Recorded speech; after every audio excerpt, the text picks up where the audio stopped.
Hello नमस्कार, स्वागत है आप सभी को आपके प्यारा सा यूट्यूब चैनल कृतज्ञ क्लासेस पे। तो बच्चों, आज के इस वीडियो में हम लोग 10th क्लास संस्कृत के सेकेंड चैप्टर है पाटलिपुत्र वैभवम। तो पाटलिपुत्र वैभवम चैप्टर के हम लोग इम्पोर्टेंट सब्जेक्टिव क्वेश्चन को करेंगे। फर्स्ट चैप्टर का है जो कि इम्पोर्टेंट ऑब्जेक्टिव और सब्जेक्टिव का क्लास हो गया है। यदि आप उसे नहीं देखे होंगे तो प्लेलिस्ट में आपको वीडियो मिल जाएगा, उसे ज़रूर देख लीजिएगा। और आज की इस वीडियो में हम लोग सब्जेक्टिव क्वेश्चन को करेंगे। चलिए फटाफट से आप सभी इसे अपने दोस्तों के पास शेयर कर दीजिए। चलिए जल्द से आप सभी इसे शेयर कर दीजिए। और इस चैप्टर से जो कि इम्पोर्टेंट सब्जेक्टिव क्वेश्चन को लिया गया है और इसमें से 3-4 क्वेश्चन है जो कि पूछा जाता है। तो आप सभी क्लास में अंत तक बने रहिए। और जो भी स्टूडेंट्स चैनल पे पहली बार आए होंगे तो चैनल को सब्सक्राइब कर लेंगे और ऑल नोटिफिकेशन को ऑन कर लेंगे। स्टार्ट करते हैं। फर्स्ट क्वेश्चन पे ध्यान दीजिए। फर्स्ट क्वेश्चन है, प्राचीन संस्कृत ग्रंथों में पाटलिपुत्र की ख्याति किस रूप में थी? तो इससे पहले आपको बता दें कि देखिए, जो भी क्लास हो रहा है इसका जो पीडीएफ रहता है वह टेलीग्राम चैनल पे मिलता है। बहुत सारे स्टूडेंट्स का कमेंट रहता है। तो देखिए, टेलीग्राम का लिंक है जो कि नीचे डिस्क्रिप्शन में दिया गया है, उस पर क्लिक करके आप ज्वाइन हो सकते हैं। या आप सर्च कर लीजिएगा चैनल का नाम कृतज्ञ क्लासेज। आपको स्पेलिंग है जो कि दिख रहा है नीचे, तो आप लोग यही सर्च कीजिएगा कृतज्ञ क्लासेज। यह लोगो आपको दिखाई देगा, वहाँ ज्वाइन होइए। पीडीएफ है जो कि आपको वहाँ पे मिल जाएगा। तो चलिए अब स्टार्ट करते हैं। आंसर को ध्यान से देखिए। प्राचीन संस्कृत ग्रंथों में और पुराणों में पाटलिपुत्र का नाम पुष्पपुर या कुसुमपुर माना जाता है। जो पाटलिपुत्र का प्राचीन ग्रंथों की बात करें तो उसमें नाम है वह पुष्पपुर है या कुसुमपुर है। इस नगर के समीप पाटल पुष्प का उत्पादन होता था। इस नगर के समीप है जो कि पाटल नामक इसके पुष्प होता है। मुझे भी नहीं पता, आप लोग को पता होगा तो बताइएगा। पाटल नामक पुष्प होता है, उसका है जो कि उत्पादन होता था, पुष्प का उत्पादन होता था। संभवतः पाटलिपुत्र शब्द भी यहाँ पाटल पुष्पों के प्लवित होने के कारण प्रचारित है। शरत काल में कौमुदी महोत्सव होता था। यह महोत्सव दुर्गा पूजा के अवसर या दृष्टिगत होता था। जो शरद ऋतु में है कौमुदी महोत्सव कहाँ मनाया जाता था? तो यह पटना में मनाया जाता था। यह इम्पोर्टेंट क्वेश्चन है, ऑब्जेक्टिव में कई बार पूछा गया हो तो याद रखिएगा। आगे बढ़ते हैं। नेक्स्ट सेकेंड क्वेश्चन पे ध्यान दीजिए। सेकेंड क्वेश्चन है, पाटलिपुत्र नगर के वैभव का वर्णन करें। पाटलिपुत्र नगर की वैभव की बात करें तो यह इम्पोर्टेंट क्वेश्चन है, ध्यान दीजिए। पाटलिपुत्र प्राचीन काल से ही अपनी वैभव परंपरा के लिए विख्यात रही है। जो पाटलिपुत्र पटना है वह प्राचीन काल में बहुत सारे वैभव के लिए विख्यात रही है। विदेशी यानी लोग देखे, विदेशी यात्री लोग यहाँ पे होगा, विदेशी यात्री लोग आकर अपने संस्मरणों में यहाँ की अनेक उत्कृष्ट संपदाओं का वर्णन किया है। मेगास्थनीज ने लिखा है कि चंद्रगुप्त मौर्य काल में यहाँ की शोभा और रक्षा व्यवस्था अति उत्कृष्ट थी। यह क्वेश्चन है जो कि ऑब्जेक्टिव में पूछा जाएगा कि किसके काल में पटना का जो रक्षा व्यवस्था है वह उत्कृष्ट था? तो यह था चंद्रगुप्त मौर्य के काल में। लेकिन देखिए, अशोक काल में यहाँ निरंतर समृद्धि रही। लेकिन अति उत्कृष्ट पूछे तो आपको अशोक बताना है। देखिए, कवि राजशेखर ने अपनी रचना काव्य मीमांसा, यह ऑब्जेक्टिव में कई बार पूछा गया कि काव्य मीमांसा किसकी रचना है? तो यह राजशेखर की रचना है। काव्य मीमांसा में लिखी है कि यहाँ बड़े बड़े कवि, व्याकरण, भाष्यकार यहाँ परीक्षित हुई, यानी कि है जो कि यहाँ से उन्होंने विद्या ग्रहण किए थे। आज पाटलिपुत्र नगर पटना नाम से जाना जाता है, जहाँ संग्रहालय, गोलघर, जैविक उद्यान इत्यादि दर्शनीय स्थल है। तो कौन कौन से स्टूडेंट्स पटना से वीडियो देख रहे हैं, जल्द से आप लोग वीडियो को लाइक कर दीजिए और बताइए कि हाँ मैं पटना से हूँ। जल्द से बताइए तो आप लोग।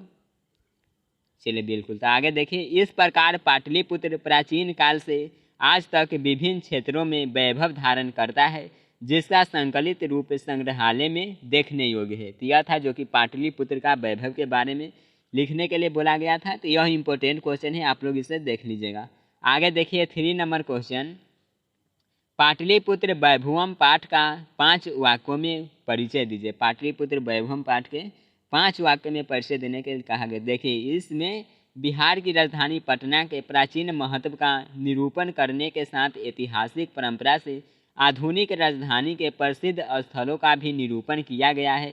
इस पाठ को देखिए कंठकाग्र करके छात्र किसी वाक्य पर प्रतिस्पर्धा में भाग ले सकते हैं। यह था जो कि पाटलिपुत्र का वैभव की बात किया गया। वैभव के 5 वाक्य में मात्र उत्तर देना था। आगे देखिए 4 नंबर क्वेश्चन। और अभी तक जो स्टूडेंट्स नए ज्वाइन किए होंगे जल्द से वीडियो को शेयर कर दीजिए और चैनल को सब्सक्राइब कर दीजिए। देखिए 4 नंबर क्वेश्चन है, कवि दामोदर गुप्त के अनुसार पाटलिपुत्र कैसा नगर है? दामोदर गुप्त के अनुसार लिखने के लिए बोला गया, तो देखिए ध्यान से, जिस तरह से यहाँ पे लिखा गया वैसे ही आपको लिखना है।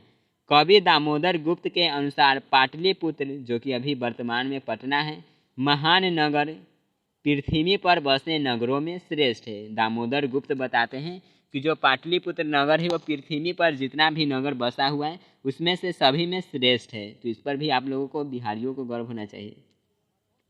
श्रेष्ठ है। यहाँ सरस्वती के वंशज यानी विद्वान लोग बसते हैं। जो दामोदर गुप्त बताते कि यहाँ के जो लोग हैं वह सरस्वती के वंशज हैं यानी कि विद्वान लोग हैं।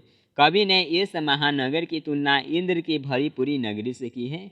और कवि पाटलिपुत्र पटना की तुलना है जो कि इंद्र की नगर से करते हैं, इंद्र, जहाँ पे इंद्र रहते हैं। देखिए अगला देखते हैं 5 नंबर क्वेश्चन। कोई डाउट नहीं, यहाँ तक बिल्कुल सिंपल सा क्वेश्चन है, डाउट नहीं होना चाहिए। और डाउट होगा तो जरूर देखिए कमेंट बॉक्स में पूछ लीजिएगा। 5 नंबर क्वेश्चन है, पाटलिपुत्र को शिक्षा का प्राचीन केंद्र क्यों माना जाता है? तो प्राचीन केंद्र तो है ही, लेकिन अभी वर्तमान में भी बात करें तो बिहार में जो शिक्षा का जो प्रमुख केंद्र है वह कौन है? तो पटना ही है। पटना से बहुत सारे स्टूडेंट्स होंगे, आई होप वीडियो को देख रहे होंगे। चलिए तो देखिए पाटलिपुत्र को शिक्षा का प्राचीन केंद्र क्यों माना जाता है? प्राचीन केंद्र की बात किया गया है, ध्यान दीजिए। राजशेखर रचित काव्य मीमांसा काव्य से हमें जानकारी मिलती है कि पाटलिपुत्र शिक्षा का एक प्राचीन केंद्र था, जो कि वर्तमान में भी है ही। यहाँ संस्कृत के अनेक विद्वान हुए, जैसे कि देखिए पाणिनि, पिंगल, वररुचि तथा पतंजलि की परीक्षा यहाँ ली गई थी और यहीं उन्होंने ख्याति प्राप्त की थी। जो पाणिनि की नाम सुने होंगे, जो कि व्याकरण के प्रख्यात है पाणिनि। उसके बाद देखिए पिंगल, वररुचि और पतंजलि, ये सभी कहाँ से शिक्षा ग्रहण किए थे? तो पाटलिपुत्र में ही शिक्षा ग्रहण किए थे, पटना में ही, और यहाँ ही उन्होंने परीक्षा भी दिए थे। नेक्स्ट 6 नंबर क्वेश्चन है, चंद्रगुप्त मौर्य तथा अशोक के समय पाटलिपुत्र कैसा नगर था? इसका आंसर एकदम सिंपल होगा, ध्यान दीजिए। चंद्रगुप्त मौर्य के समय पाटलिपुत्र की रक्षा व्यवस्था काफ़ी मजबूत थी। देखिए पाटलिपुत्र की रक्षा व्यवस्था चंद्रगुप्त मौर्य के काल में यह थी, जो कि काफ़ी मजबूत तो थे ही, यह सुंदर नगर था। अशोक के शासनकाल में इस नगर का वैभव और अधिक समृद्ध हुआ। चंद्रगुप्त मौर्य के समय तो बिल्कुल समृद्ध था ही, लेकिन जब अशोक आया तो यह है जो कि यहाँ की रक्षा व्यवस्था, यहाँ की जो समृद्धि है और अधिक बढ़ गया। अगला देखते हैं 7 नंबर क्वेश्चन, पाटलिपुत्र के प्राचीन महोत्सव का वर्णन करिए। तो कौमुदी महोत्सव आप लोग पीछे देखे हैं, इसी का वर्णन कर दीजिएगा। जो पाटलिपुत्र में प्राचीन काल में हुआ कौमुदी महोत्सव ही मनाया जाता था। देखिए पाटलिपुत्र से शरत काल में कौमुदी महोत्सव बड़ी धूमधाम से मनाया जाता था। सभी नगरवासी आनंद मग्न हो जाते थे। इस समारोह का विशेष प्रचलन गुप्त वंश के शासन काल में था। आजकल जिस तरह दुर्गा पूजा मनाई जाती है, उसी प्रकार प्राचीन काल में कौमुदी महोत्सव मनाया जाता था। बिल्कुल आप लोग समझ गए। तो जल्द से वीडियो को लाइक कर दीजिए और बढ़ते हैं अगला क्वेश्चन पे। अगला देखिए 8 नंबर क्वेश्चन है, सिख संप्रदाय के लोगों के लिए पटना नगर क्यों महत्वपूर्ण है? देखिए जो सिख संप्रदाय के लोग हैं उसके लिए, उन लोगों के लिए पटना है जो कि एक और महत्वपूर्ण केंद्र है। अभी वर्तमान की बात करें तो वर्तमान में भी यह एक महत्वपूर्ण केंद्र है। देखिए सिख संप्रदाय के लोगों के लिए प्राचीन पटना नगर में पूजनीय स्थल अवस्थित है। यहाँ उनके 10वें गुरु गोविंद सिंह का जन्म स्थान है। जो सिख के 10वें गुरु थे वह कौन थे? तो गुरु गोविंद सिंह। इनका जन्म कहाँ हुआ था? तो पटना में ही हुआ था। यह स्थल गुरुद्वारा के नाम से जाना जाता है। जो इनका जो जन्म स्थली है वह वर्तमान में गुरुद्वारा के नाम से जाना जाता है। देश विदेश से सिख संप्रदाय के अलावा अन्य संप्रदाय के तीर्थ यात्री भी यहाँ दर्शन के लिए आते हैं। तो गुरुद्वारा के दर्शन के लिए है जो कि बहुत सारे लोग आते हैं जो कि सिख संप्रदाय के, और सिख संप्रदाय के अलावा भी लोग हैं जो कि विदेशों से भी यहाँ पे आते हैं।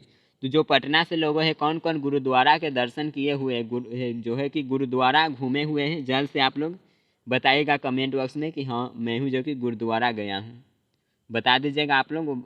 ध्यान दीजिए नेक्स्ट क्वेश्चन पे। नेक्स्ट है, लेखक पाटलिपुत्र वैभवम पाठ से हमें क्या संदेश देना चाहते हैं। देखिए, लेखक का कहना है कि प्राचीन काल में पाटलिपुत्र एक महान नगर था जहाँ शिक्षा, वैभव और समृद्धि थी। मध्यकाल में इसकी स्थिति ठीक नहीं थी। मुगल काल में इस नगर का पुनः उद्धार हुआ तथा अंग्रेजी के शासनकाल से लेकर वर्तमान में इस नगर का अत्यधिक विकास हो रहा है। अभी भी बात करें वर्तमान के तो पटना का विकास है जो कि एकदम तेजी से हो रहा है, तो यह है। चलिए आगे बढ़े।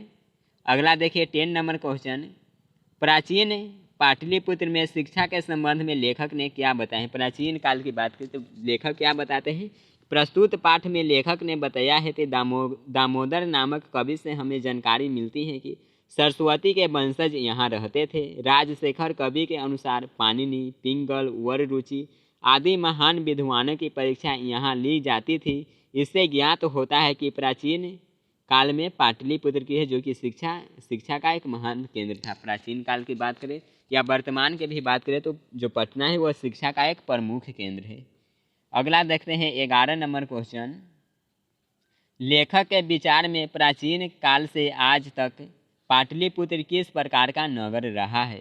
लेखक पाटलिपुत्र के बारे में क्या बताते हैं। देखिए, लेखक के विचार से पाटलिपुत्र नगर प्राचीन काल से लेकर आज तक राजनैतिक, धार्मिक, औद्योगिक और शिक्षा जैसे विविध क्षेत्रों में वैभव धारण करता रहा है और यहाँ इनका संकलित रूप से दर्शन किया जाता है।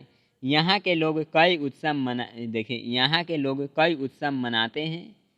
देखिए, जैसे कि पाटलिपुत्र वासी पटन देवी की पूजा करते हैं। पाटलिपुत्र एक महान नगर रहा है। यह था जो कि लेखक के अनुसार पाटलिपुत्र नगर का रक्षा व्यवस्था। तो इस चैप्टर के यह 11 इम्पोर्टेंट क्वेश्चन था। आई होप आप सभी इसे अच्छी तरह से समझ गए होंगे। कहीं भी डाउट हो रहा है तो आप सभी कमेंट करके पूछ सकते हैं और बताइए कि आज का ये क्लास आपको कैसा लगा। सेकेंड चैप्टर था संस्कृत का, तो आज का क्लास आपको कैसा लगा ज़रूर बताइएगा कमेंट करके। मिलेंगे नेक्स्ट क्लास में। Bye everyone, take care, love you all.